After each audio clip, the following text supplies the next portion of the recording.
नमस्कार। Wave and oscillations में हमने अकोस्टिक ऑफ हॉल सीख लिया है और आज हम सेवाइन फार्मूला या रिबरेशन टाइम का डेरिवेशन को सीख रहे हैं। मैंने आपको बताया था कि जब किसी बड़े हॉल में ध्वनि तरंगें उत्पन्न की जाती हैं तो वो फैलकर हॉल में उपस्थित विभिन्न वस्तुओं जैसे फर्श, दीवार आदि छत से टकराती हैं। ध्वनि ऊर्जा का कुछ भाग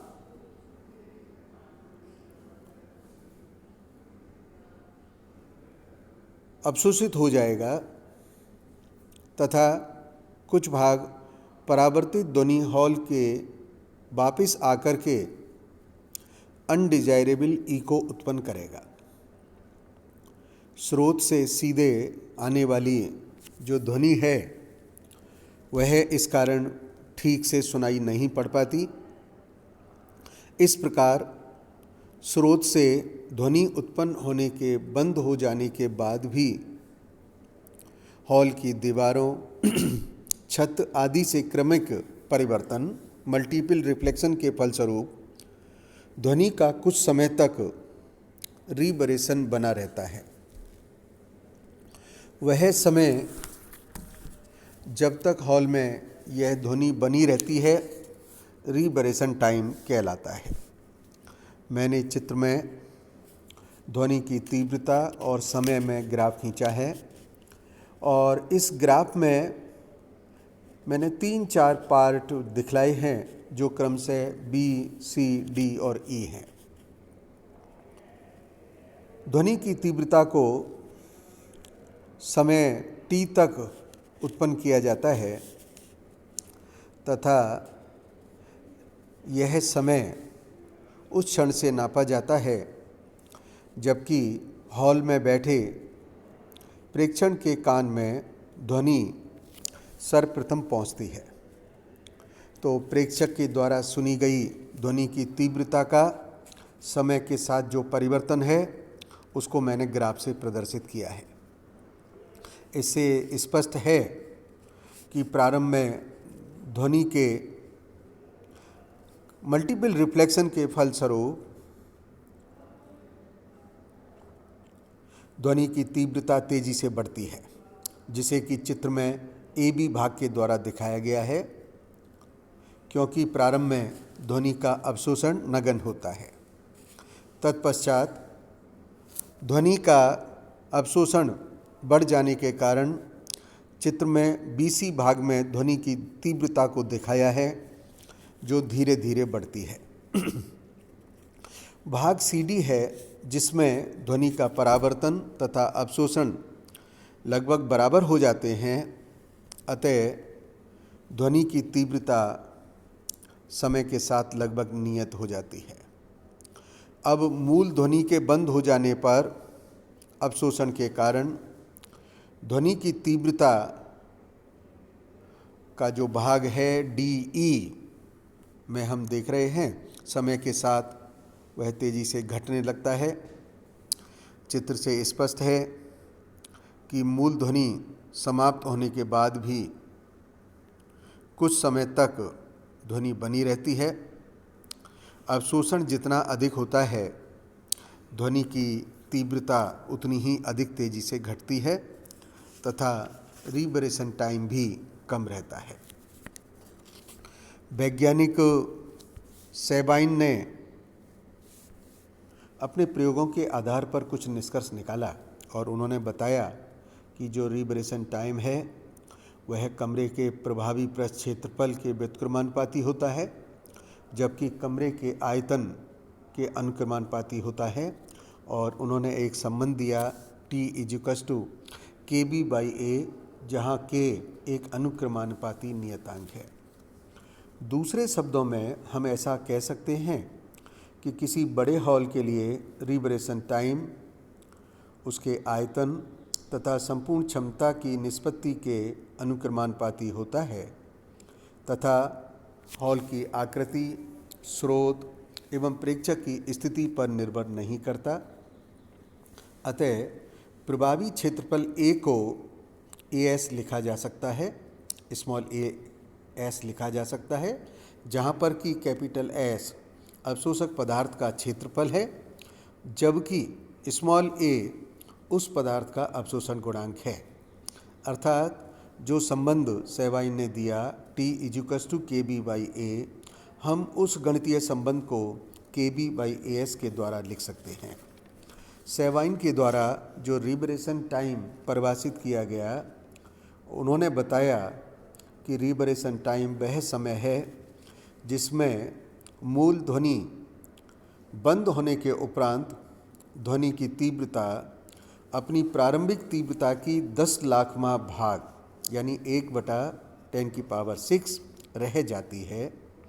अर्थात ध्वनि की प्रबलता 60 डेसिबल घट जाती है, प्रारंभिक तीव्रता की 1/10⁶ रह जाएगी।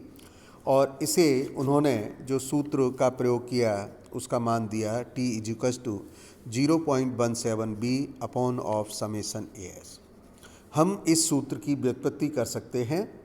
मान लीजिएगा किसी हॉल का आयतन A है तथा पृष्ठ क्षेत्रफल S है, तब निरीक्षण हॉल के एकांक आयतन में ध्वनि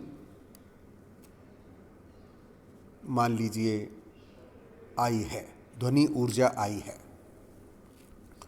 हॉल के पदार्थ का माध्य अवशोषण गुणांक A है, A बार है, तथा हॉल में प्रति सेकंड परावर्तन की संख्या स्मॉल n है।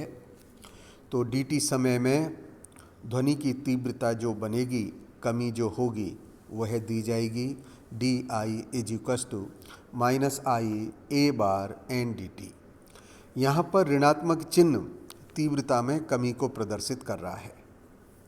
अब सांख्यिकी के अनुसार यदि हॉल का आयतन B तथा कुल पृष्ठ क्षेत्रफल S है, तो दो क्रमिक परावर्तनों के बीच में ध्वनि के द्वारा जो चली गई दूरी है वह 4B/S होगी, तथा दो क्रमिक परावर्तन के बीच में जो समय लगेगा उस समय का मान 4B/SB होगा। यहाँ small b velocity of sound है, अतः प्रति सेकंड परावर्तनों की जो संख्या है स्मॉल n, उसका मान SB/4B होगा। अतः अवशोषण के फलस्वरूप प्रति एकांक आयतन प्रति सेकंड ऊर्जा में जो कमी है, उस कमी का मान di/dt के द्वारा लिखा जाएगा, which is equals to -i A bar SB/4B, that is equals to -SB A bar I/4B। अब यदि ध्वनि स्रोत से ऊर्जा उत्सर्जन की दर E है, तो हॉल के प्रति एकांक आयतन में ऊर्जा परिवर्तन की जो दर होगी, वह ऊर्जा परिवर्तन की दर di/dt होगी, और इसका मान ध्वनि स्रोत से एकांक आयतन में प्राप्त ऊर्जा में से अवशोषण के कारण प्रति एकांक आयतन ऊर्जा में जो कमी है उसको घटा करके हमें प्राप्त हो सकेगी। अर्थात di/dt = E/B minus SB A bar I/4B, where small b is equals to velocity of sound। जब मूल ध्वनि बंद कर दी जाती है तो E = 0 होगा, और इस कारण से di/dt = -SB A bar I/4B होगा। हम टर्म को रीअरेंज कर सकते हैं। टर्म को रीअरेंज करने पर हमें समीकरण प्राप्त होगी di/i = -SB A बार/4B dt। हम इस समीकरण से फिर हम सेवाइन फार्मूला की उत्पत्ति करेंगे। मान लीजिएगा जिस समय ध्वनि स्रोत बंद किया जाता है, उस क्षण ध्वनि की तीव्रता का अधिकतम स्थायी मान I0 है, तथा इससे t समय उपरांत तीव्रता आई है। तब हम उपर्युक्त समीकरण का जो अभी निकाली गई है उसका समाकलन कर सकते हैं। तो हमने ये समाकलन किया है, integral I0 to IT di/i is equals to integral 0 to t SBA/4B dt। हम इस इंटीग्रल को सॉल्व करते हैं और इंटीग्रल को सॉल्व करके जो हमें गणितीय संबंध प्राप्त होता है वह संबंध है IT/I0 is equals to e⁻⁻SBA/4B into t. Liberation time की परिभाषा के अनुसार t is equals to t पर IT/IG का जो मान होना चाहिए वो 10⁻⁻6 होना चाहिए। अतः परिभाषा के कथन का उपयोग करके IT/I0 का मान 10⁻⁻6 लिखते हैं और लिखने पर अब हम इस दोनों पक्षों का लॉग ले लेते हैं। उससे जो हमें समीकरण प्राप्त हो रही है वह समीकरण है 6 log 10 base of e is equals to SBA/4B into t. हम log बेस e को बेस 10 में कन्वर्ट कर लेते हैं और कन्वर्ट करने पर हमें जो समीकरण मिलती है वह समीकरण है t is equals to 4b/SBA/6 into 2.3026। 2.3026 का जो फैक्टर आया है वह लॉग बेस e को 10 में कन्वर्ट करने के कारण प्राप्त हुआ है।